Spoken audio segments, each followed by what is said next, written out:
The prison hung in the empty space between three dying stars. Most people in the galaxy did not know it existed. Those who did called it Shadowhold. For over 1,000 years, it had held the most dangerous criminals in the galaxy. Deep inside Shadowhold, past 20 security checkpoints and down a long, dark hallway, was a special cell. This cell had no number, only a symbol etched into its door, a dragon with wings spread wide. No guard had opened this door in 1238 years. No one had spoken to the prisoner inside for over a millennium, until today. "Are you sure about this, Captain?" asked Officer Minho, his hand resting nervously on his weapon. He was young, only 3 years into his service with the Galactic Security Force. His dark uniform still looked new and stiff. Captain Day nodded slowly. She was much older, with gray streaks in her black hair and lines around her eyes from years of difficult decisions. "These are our orders, officer. The Council wants a full report on all maximum security prisoners, even this one." They stood before the ancient door, its metal surface covered in dust. The dragon symbol seemed to watch them with unseen eyes. "But the story," Minho whispered. "They say this prisoner isn't human." "All prisoners are someone's nightmare," Day replied calmly, though her heart beat faster than she would admit. "Remember your training." The hallway was cold and silent except for the soft hum of the life support systems.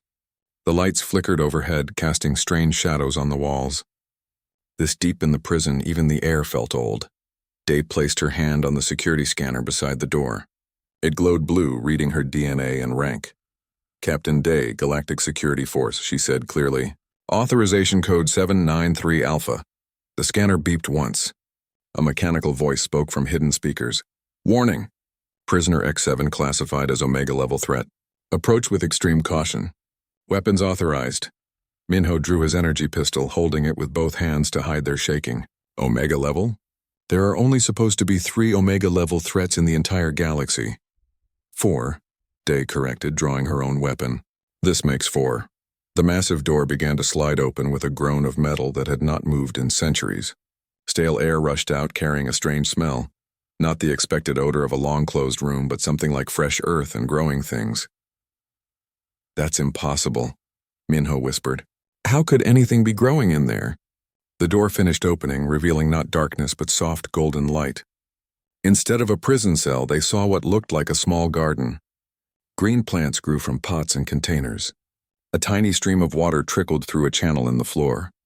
And in the center, sitting cross-legged on a simple mat, was a man. He appeared young, no more than 30 years old. His black hair was tied back neatly. He wore simple white clothes that seemed to glow in the strange light. His eyes were closed, his hands resting on his knees. He looked peaceful, as if he were sleeping while sitting up. "This can't be right," Minho said. "The prisoner would be over 1,000 years old." "Silence," Day ordered, stepping carefully into the cell. Her boots made no sound on the soft floor. "Prisoner X7? The man opened his eyes.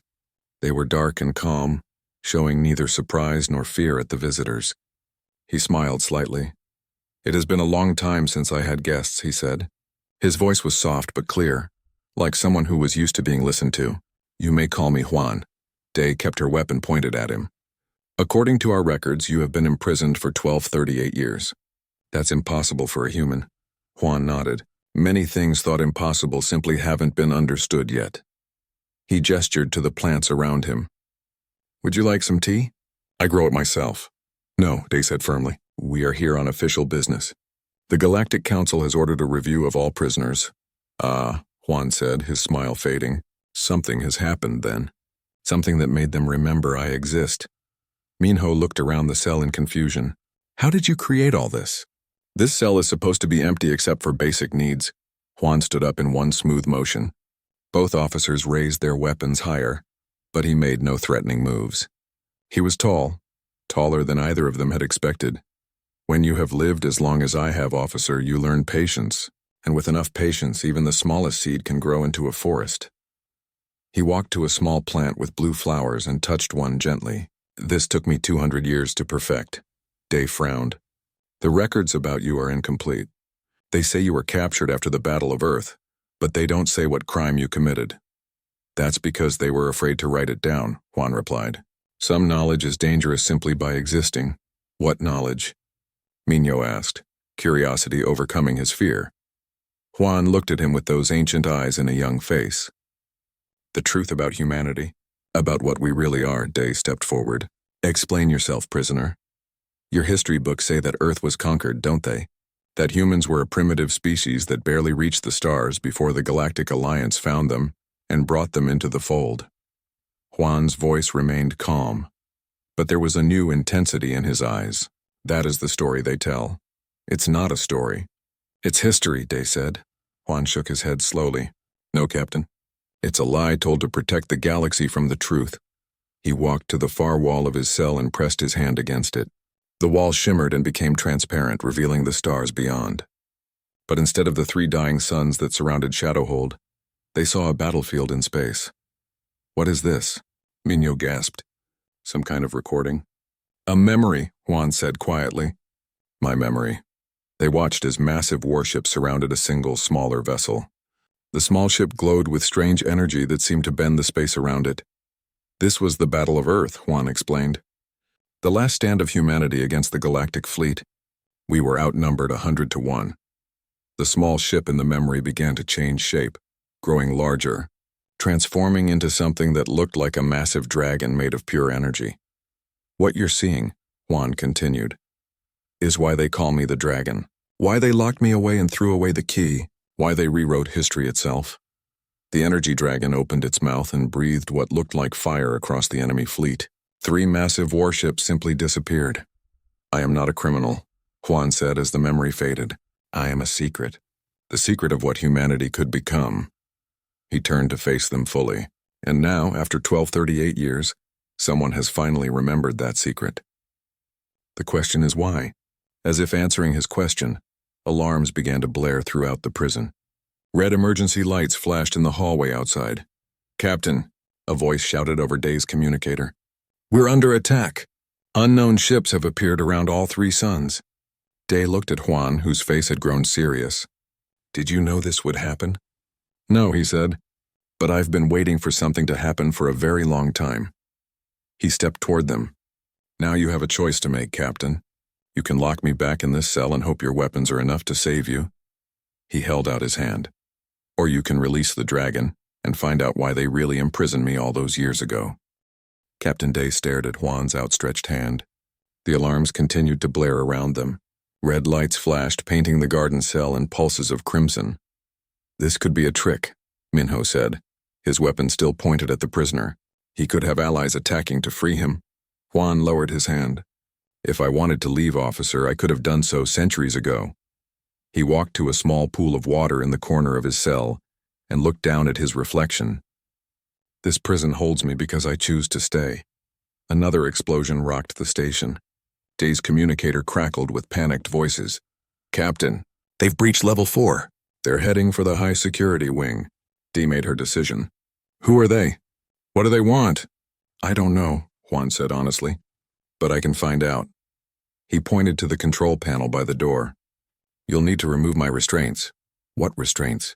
Minho asked, looking confused. You're not wearing any. Juan smiled sadly. Not all chains are visible, young one. Day approached the control panel. It displayed a warning screen with a single option. Neural suppression active. Her fingers hovered over the controls. If I do this, she said slowly, and you betray us, I will find a way to end you. No matter what you are. Fair enough, Juan nodded.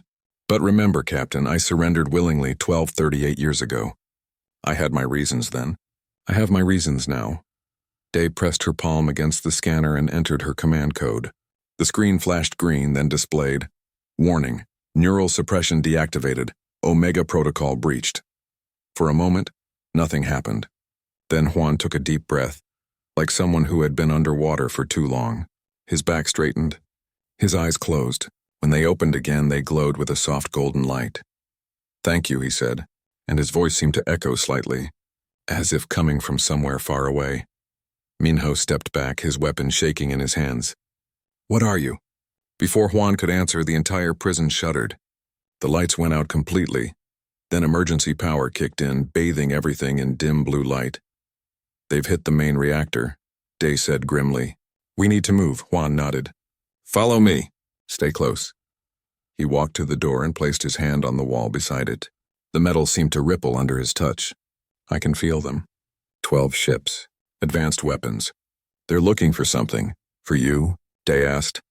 No, Juan said, his glowing eyes narrowing. They don't know I exist. They're searching for something else. Something hidden in this prison. He stepped into the hallway, moving with the grace of a dancer. Day and Minho followed, weapons ready. The corridor ahead was filled with smoke from damaged systems. Which way to the command center? Juan asked. 3 levels up, Day replied. But the lifts will be locked down during an attack. Juan smiled. We don't need lifts. He placed both hands on the floor. Golden light spread from his fingers, creating a circle around the 3 of them. Slowly, the floor beneath them became transparent, then seemed to melt away completely. Don't be afraid, Juan said calmly. This is just a small example of what I can do now that the suppression is gone. The 3 of them began to rise through the ceiling, passing through solid metal as if it were mist. They floated upward through one level, then another, then a third. Guards and prisoners alike stared in shock as they passed. They emerged in the command center where chaos reigned. Officers ran between stations. Alarms blared from every console. Through the main viewport they could see the attacking ships, sleek black vessels that moved like sharks through water. Intruder, shouted a security officer, raising his weapon at Juan. Stand down, Day ordered. He's with me. The prison director, an older man named Quan, approached them with fury in his eyes. Captain Day, you released prisoner X7? Do you have any idea what you've done? Saved your lives, most likely, Juan said calmly. He walked to the main control console and placed his hands on it. The screens around him flickered, then stabilized. These attackers are using void technology. Your weapons can't touch them. Void technology is just a myth, Director Quan scoffed. Like dragons? Juan asked with a small smile.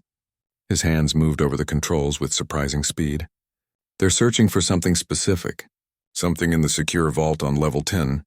Day frowned. Level 10? That's just old records. Historical artifacts. Not just records, Director Quan said quietly. His face had gone pale. There's a special section. Items too dangerous to destroy but too valuable to lose. Juan nodded. That's what they want. He turned to face them all. I need to get to that vault before they do. Absolutely not, Quan shouted. You're going back to your cell. Another explosion rocked the station. The lights flickered. On the screens, they could see the attackers had breached level 8. We don't have time for this, Juan said. His voice remained calm, but there was steel beneath it now. Those ships are using technology that shouldn't exist in this age. If they get what they're looking for, many people will die. Day looked between Juan and the director. What exactly is in that vault? Quan hesitated. I don't know the details. Only that some items date back to the Earth War. The Earth surrender, Juan corrected. And now I understand. He turned to Day. Captain, they're looking for my research. My work from before I was imprisoned. What research? Minho asked. The science of consciousness, Juan replied. What your people now call dragonfire. The ability to transform thought into reality. Director Quan's face showed shock. That's classified information. How does he know about that term? Because I invented it, Juan said simply. And if these attackers get those research notes, they won't need to capture a dragon to harness that power. They can create their own. The command center fell silent despite the alarms. Everyone stared at Juan. I need to get to that vault, he repeated. And I need your help. Day made her decision. I'll take you there. Minho, you're with us! Captain, I forbid this! Quan shouted. With respect, sir, Day replied. We're under attack by unknown forces with superior technology. This prisoner has knowledge we need and abilities that might save us. I'm making a tactical decision. Juan nodded gratefully. We need to hurry. They're already on level 9. The 3 of them left the command center and headed for the emergency stairs. As they descended, Minho finally asked the question that had been bothering him. If you're so powerful, why did you let yourself be imprisoned for over 1,000 years? Juan's glowing eyes dimmed slightly. Because I was afraid. You? Afraid? Minho couldn't hide his disbelief. Not of being captured or killed, Juan explained as they reached level 10. I was afraid of what would happen if my knowledge spread too soon. Humanity wasn't ready. The galaxy wasn't ready. They reached a massive vault door. Scorch marks on the walls showed that fighting had already happened here. We're too late, Day said. They've been here. Juan placed his hand on the vault door. It was dented and damaged, but still sealed. No, he said. They tried but couldn't get in. The vault is intact. He closed his eyes. Golden light spread from his fingers across the door's surface. Slowly, the massive door began to open. Inside was a large room filled with shelves and containers. At the far end stood 3 figures in black armor. They held strange weapons that seemed to bend the light around them. Between them was a small silver box. "Stop!" Day shouted, raising her weapon. The 3 figures turned. Their helmets had no visors, just smooth black surfaces that reflected the room around them. "The dragon awakens," one of them said in a voice that sounded metallic and wrong, just as the prophecy foretold. Juan stepped forward, his eyes now blazing with golden fire. "Who are you?" he demanded. "What prophecy?" The lead figure held up the silver box. "The future belongs to those who control the fire of creation. And now we have the key." Juan's hands began to glow. "I don't think so." The air between them shimmered with power as dragon met void. The air in the vault crackled with energy. Juan stood with his hands raised, golden light flowing around his fingers like living fire. The 3 black armored figures faced him, their strange weapons pointed at his chest. "Put down the box," Juan said calmly. "You don't understand what you're holding." The leader of the black armored group laughed, a hollow sound through their helmet. "We understand better than you think, Dragon. We've spent centuries searching for this." Captain Day and Officer Minho stood behind Juan, their weapons drawn but looking small and simple compared to the strange technology on both sides. "Who are they?" Day whispered to Juan. "What do they want?" "They call themselves the Void Walkers," Juan replied without taking his eyes off the intruders. "They believe consciousness is a mistake in the universe. They want to correct that mistake." The leader of the Void Walkers tilted their head. "Not a mistake, a tool, one that should belong to those who understand its true purpose." They opened the silver box. Inside was a small crystal that glowed with a blue light. It pulsed like a heartbeat. Juan's eyes widened. "The memory crystal. You can't use that. It wasn't meant for your kind. What is it?" Minho asked, his voice shaking slightly. "My research," Juan said. "Everything I learned about consciousness manipulation before I surrendered. I stored it in that crystal."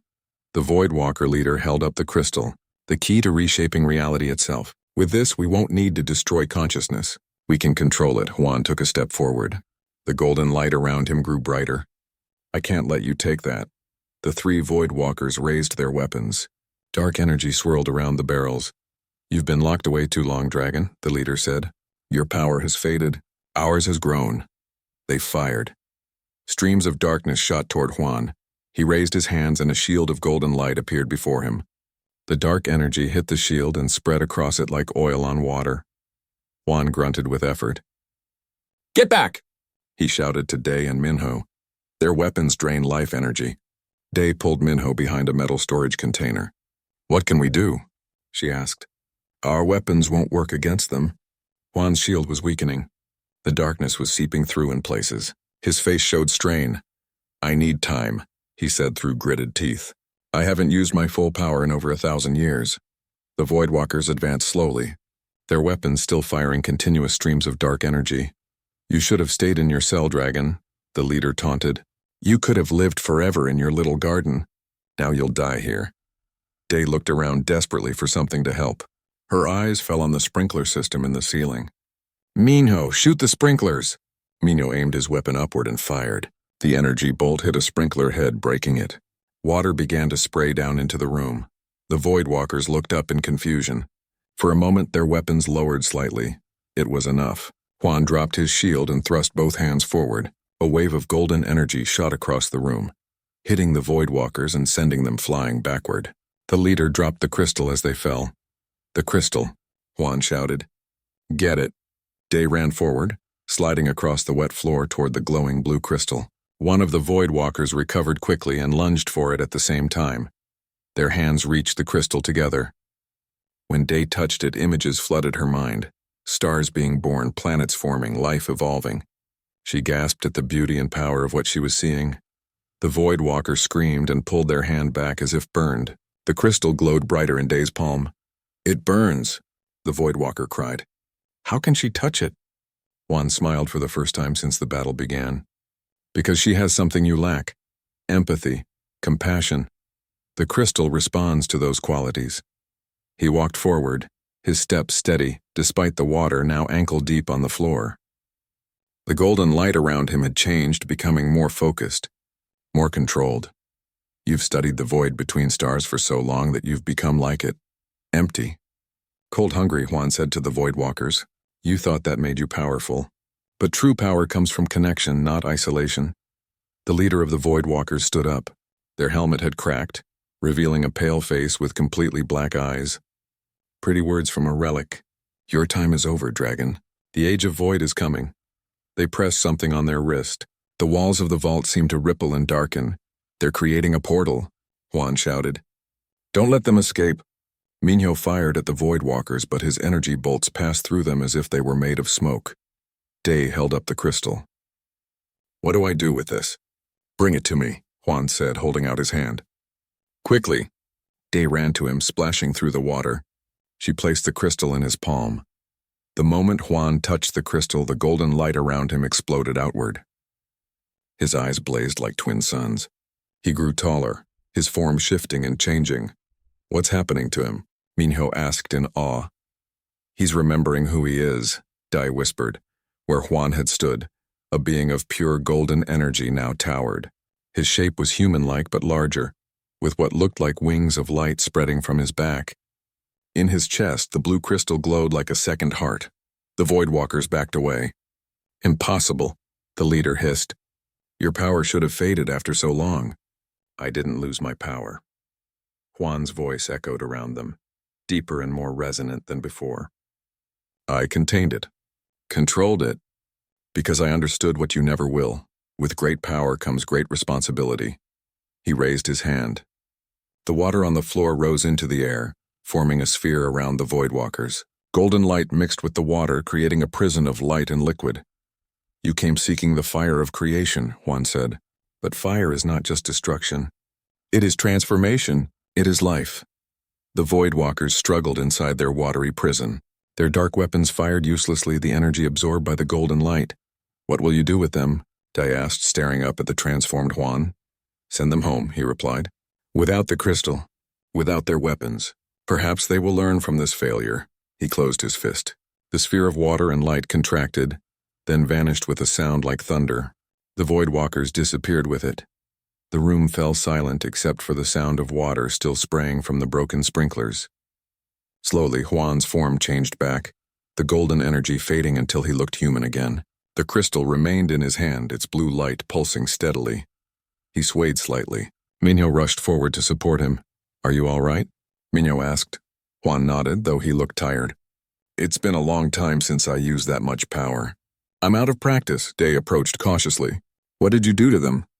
I sent them back to their ship, Juan explained, and programmed their navigation system to take them far from here. They won't trouble us again soon. He looked down at the crystal in his hand. But they weren't wrong about one thing. The age of change is coming. What do you mean?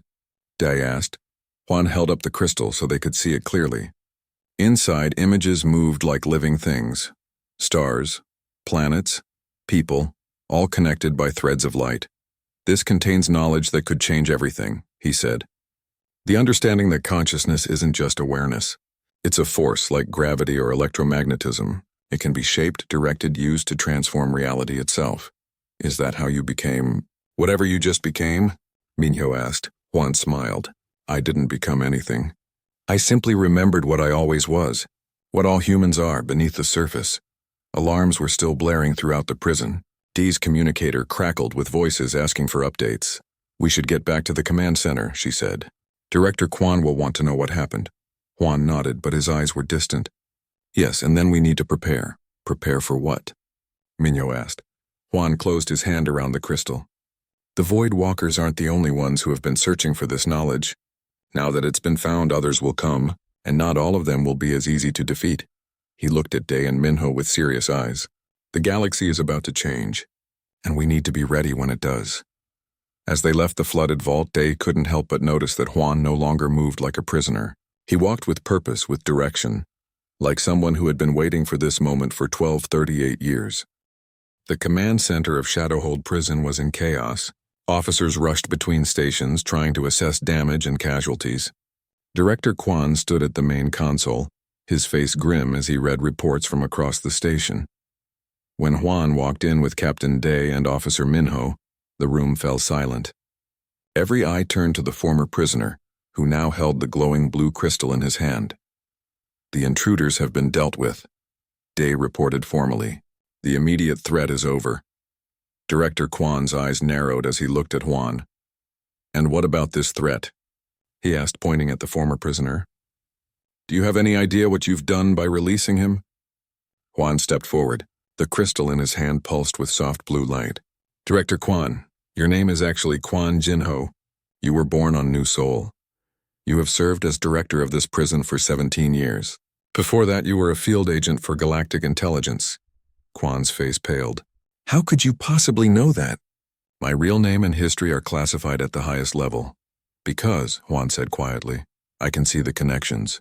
Between people, between events, between past and future." He held up the crystal. "This doesn't just contain research. It contains truth." "What truth?" Minho asked, still standing protectively near Juan despite everything he had witnessed. Juan looked around the room. All the officers had stopped working to listen. The truth that the Galactic Council has hidden for over 1,000 years. The truth about humanity, about consciousness itself. He walked to the main view screen and touched it. The screen changed to show a view of Earth, blue and green and beautiful. 1,200 years ago, humanity was just beginning to explore beyond our solar system, Juan explained. We were young, eager, full of hope. Then we encountered the Galactic Alliance. The screen changed to show massive ships surrounding Earth. The official history says that humans were conquered, that we were too primitive to join the galactic community as equals. Juan's voice was calm, but there was an edge to it now. That was a lie. Director Kwan stepped forward. "This is classified information. You can't—" "They need to know," Juan interrupted. "Everyone needs to know. Because they're coming back." The room fell silent again. "Who's coming back?" Day asked. "The Void Walkers were just the beginning," Juan said. "They serve something older, something that has been waiting in the spaces between stars." He held the crystal up. It projected images into the air, strange shapes that hurt the eyes to look at them directly. The truth is that humans weren't conquered. We discovered something that frightened the Galactic Alliance so much that they offered us a deal. Juan's eyes grew distant with memory. "We discovered that consciousness itself is a force that can shape reality." Minho frowned. "Like what you did in the vault? Changing form?" "That was just a small example," Juan nodded. "Humans found that with training and focus we could manipulate matter and energy with our thoughts alone. Some called it magic. Some called it evolution. I called it the science of consciousness. The crystal's projection changed to show humans performing impossible feats, moving objects without touching them, healing injuries instantly, even changing their physical forms. The Galactic Alliance had never seen anything like it," Juan continued. "They feared us. They called us dragons because in many of their cultures dragons were beings of immense power and mystery. If humans were so powerful," Day asked, "why didn't we fight back? Why accept any deal at all?" Juan's face grew sad. "Because we discovered something else. Something terrible." He touched the crystal again. The projection changed to show darkness spreading between stars. "We called it the Void. Not empty space, but something alive. Something hungry. Something that feeds on consciousness itself." Juan's voice dropped lower. "And it was drawn to our power like a predator to light." Director Kwan had stopped trying to interrupt. He was watching the projection with growing horror on his face. "The deal was this," Juan said. "Humanity would limit its development of consciousness manipulation. In return, the Galactic Alliance would help us hide from the Void. They would spread the story that we had been conquered, that we were just another primitive species joining the galactic community." "And you?" Mingo asked. "Where do you fit in this story?" Juan smiled sadly. "I was the one who discovered the science of consciousness. I was the first human to transform thought into reality, and I was the one who sensed the Void coming." He looked down at the crystal in his hand. "I volunteered to be imprisoned, to be forgotten, to keep my knowledge safe until it was needed." "Why would you do that?" Day asked. "Because I knew this day would come," Juan replied. "The day when the Void would find us again. When humanity would need to remember what it truly is." The main communications console suddenly lit up with incoming messages. An officer called out, "Director, we're receiving reports from across the galaxy. Strange phenomena appearing on multiple worlds, reality distortions, objects moving on their own, people displaying unusual abilities. Juan nodded as if he had expected this. It's starting. The awakening! What awakening? Director Quan demanded. Consciousness is contagious, Juan explained. Once it begins to express itself, it spreads. The ability to shape reality isn't unique to humans. It's latent in all sentient beings. We were just the first to discover it. He walked to the center of the room. The Void Walkers came for my crystal because they serve the Void.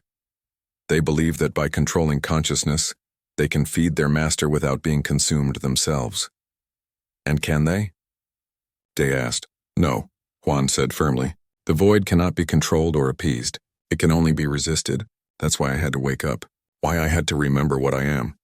He held the crystal up. It floated above his palm, spinning slowly. For 1238 years I've been waiting, preparing, growing stronger in my quiet cell, because I knew that one day the galaxy would need the dragons again. Director Quan shook his head. This is insanity. You expect us to believe that humans have some magical power? That there's some cosmic horror coming to eat our minds? That you've been sitting in a cell for over 1,000 years just waiting for this moment? Juan smiled. I don't expect you to believe. I expect you to see. He closed his eyes. The crystal spun faster, its blue light growing brighter. Suddenly everyone in the room gasped. Around each person a faint aura of light had appeared. Different colors for different people. Day's was a deep red. Minho's was green. Director Quan's was purple. What is this? Minho asked, staring at his hands in wonder. Your consciousness made visible, Juan explained. The energy that exists in all living things. The power that the Void hungers for. He opened his eyes, which now glowed golden again. And the power that can save us all. The crystal stopped spinning and returned to Juan's hand. The auras faded, but the memory of them remained. I need your help, Juan said, looking at Dai and Minho. All of you. The Void is coming. The Void Walkers were just scouts. We need to prepare the galaxy. How? Day asked. What can we possibly do against something that eats consciousness itself? Juan smiled, and for a moment they could all see the dragon behind his human eyes. We can remember what we are. We can awaken the power that sleeps in all sentient beings. We can become what the Void fears most. A galaxy full of dragons. Director Quan looked around at his officers, who were all watching Juan with expressions ranging from fear to awe. He sighed deeply. I should arrest you. Lock you away again. Report this to the council. But you won't, Juan said confidently. Because you can feel it too. The change coming. The awakening beginning. Quan didn't answer for a long moment. Then he nodded slowly. What do you need from us? Juan looked out the viewport at the stars beyond. A ship. And a message sent to Earth. It's time for humanity to remember its true history. As if in response to his words, the main screen lit up with an urgent transmission. The face of a Galactic Council member appeared, an elderly alien with blue skin and 4 eyes. Shadowhold Prison, the council member said formally. This is Counselor Vex. We have received reports of a Class Omega security breach. Is prisoner X7 still contained? All eyes turned to Juan. He stepped forward into view of the transmission. Hello, Counselor, he said calmly. It's been a long time. The counselor's 4 eyes widened in shock. The dragon. How? The Void is returning, Counselor, Juan interrupted. Just as I predicted it would. The time for secrets is over. He held up the crystal. The time for awakening has begun. 3 months had passed since Juan left Shadowhold Prison. 3 months of change that swept across the galaxy like wildfire. Captain Day stood on the bridge of the starship Horizon, watching Earth grow larger in the view screen. The blue-green planet looked peaceful from space, giving no hint of the transformation happening on its surface. It's beautiful, Officer Minho said, standing beside her. I never thought I'd see Earth with my own eyes. Day nodded. The birthplace of humanity. And now, the birthplace of something new. Behind them, Juan sat cross-legged on the floor, the memory crystal floating above his open palms. His eyes were closed in deep concentration. Around him, 5 humans and 3 aliens sat in a circle, all with their eyes closed, all with faint auras of colored light surrounding them. I still can't believe how quickly people accepted his teaching, Minho said quietly. 3 months ago, no one had heard of consciousness manipulation. Now there are schools for it on 50 worlds. People were ready, Dee replied. They just didn't know what they were ready for. The ship's communication system chimed. Director Kwan's face appeared on a small screen. He looked tired but determined. "Captain Day, we've received the latest reports from the outer systems," he said. "Void activity has increased by 30%. The Void Walkers have been spotted near Proxima Centauri." "They're following us," Day said grimly. Just as Juan predicted, Kwan nodded. "The Council is still divided. Half of them want to support Juan's plan. The other half want to lock him up again and pretend none of this is happening. They don't have a choice anymore," Day said. "The awakening has already begun." As if to emphasize her point, a young crew member walked past, casually using his mind to float a cup of water beside him without touching it. Such sights had become common throughout the galaxy. "We'll reach Earth in 6 hours, Day told Kwan. "Is everything ready?" "As ready as it can be," Kwan replied. "The Earth Council has prepared the site. 1 million people will be gathered there. Billions more will watch through the network. And the amplifiers? Installed and tested. If Juan's theory is correct, they'll boost the signal across the entire galaxy." Day looked back at Juan, still deep in meditation. "It has to work. We're running out of time." The screen went dark as the communication ended. Day walked over to the meditation circle and waited patiently until Juan opened his eyes. "We'll reach Earth soon," she told him. "Are you ready?" Juan gently lowered the crystal into his hand and stood up. The others in the circle remained in meditation. "I've been preparing for this day for 12 to 38 years, he said with a small smile. "But I admit I'm nervous." "You? Nervous?" Day couldn't hide her surprise. "I've seen you transform into a being of pure energy. I've seen you send Voidwalkers across the galaxy with a wave of your hand." "Those things are easy," Juan said. "They only required my power. Today will require everyone's power. I can show the way, but I cannot walk the path for them." He looked out at Earth growing larger in the view screen. For 1,000 years, humanity has forgotten what it truly is. Today they must remember, not just humans, but every sentient being in the galaxy. And if they can't? Minho asked, joining them. Juan's face grew serious. "Then the void wins. It will consume consciousness itself, world by world, mind by mind, until the galaxy is empty of thought and feeling." The ship shuddered slightly as it entered Earth's atmosphere. Clouds parted around them as they descended toward a vast open plain where countless people had gathered. From above, they looked like a sea of tiny dots. 1 million people, Minho whispered in awe. "All gathered to hear you speak." "Not to hear me," Juan corrected. "To join me. To become what they always were meant to be." The ship landed gently on a platform at the center of the gathering. When the doors opened, a wave of sound washed over them. The murmur of a million voices, the hum of excitement and anticipation. Day and Minho flanked Juan as he walked down the ramp. Representatives from the Earth Council waited to greet them, men and women in formal clothes with solemn faces. "Welcome home, Dragon," said an elderly woman who stepped forward. "I am Chairperson Son of the Earth Council. We have prepared everything as you requested." Juan bowed respectfully. "Thank you, Chairperson. The time has come to fulfill the promise I made 1238 years ago." They walked together to the center of the platform. Huge screens had been set up around the gathering so everyone could see. Day noticed strange devices positioned at regular intervals throughout the crowd, the amplifiers Kwan had mentioned. Juan stood before a simple podium. The memory crystal glowed in his hand. When he spoke, his voice carried effortlessly across the vast crowd. "People of Earth, people of the galaxy, I am Juan, though once I was called the Dragon." His voice was calm but powerful. "For over 1,000 years, a truth has been hidden from you. Today, that truth will be revealed." He held up the crystal. Images appeared in the sky above.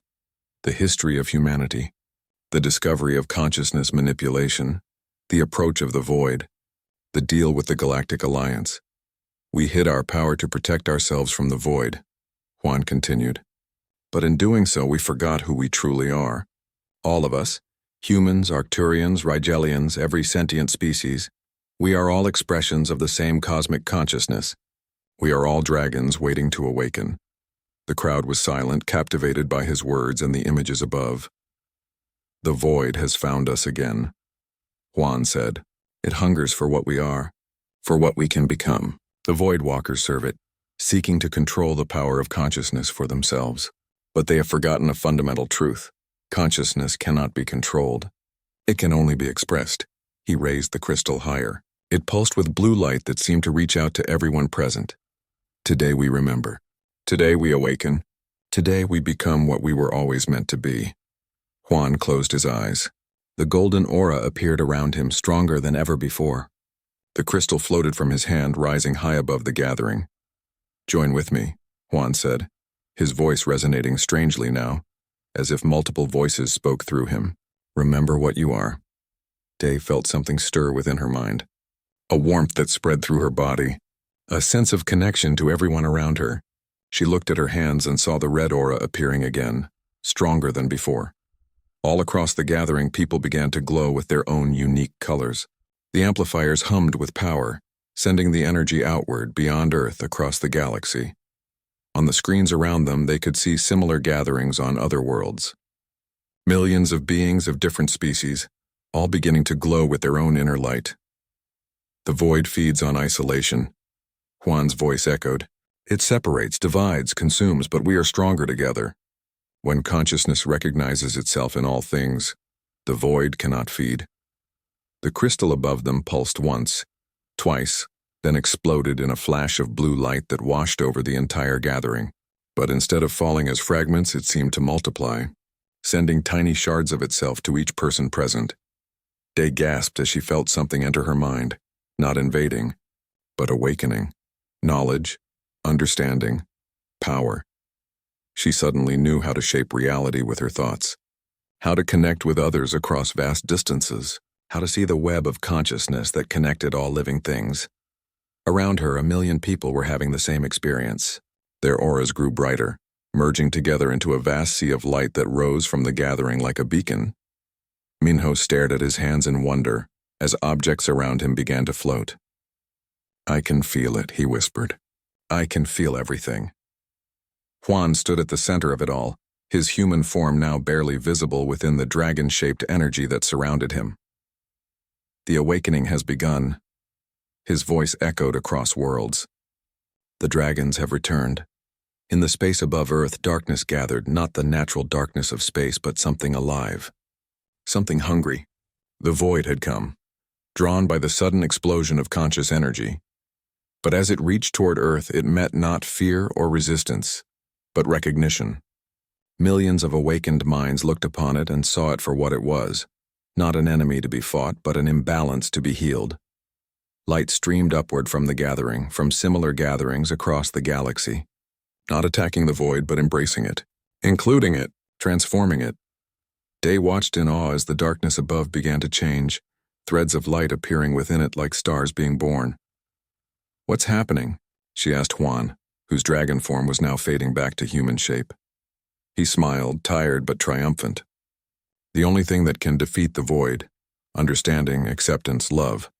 All across the galaxy, the awakening continued. Species that had been enemies for centuries found themselves connected in ways they had never imagined. The barriers between minds, between worlds, between realities began to dissolve. And in his human form once more, Juan looked out at what he had started and whispered, "After 1238 years, the dragons are free. The age of separation was over. The age of awakening had begun."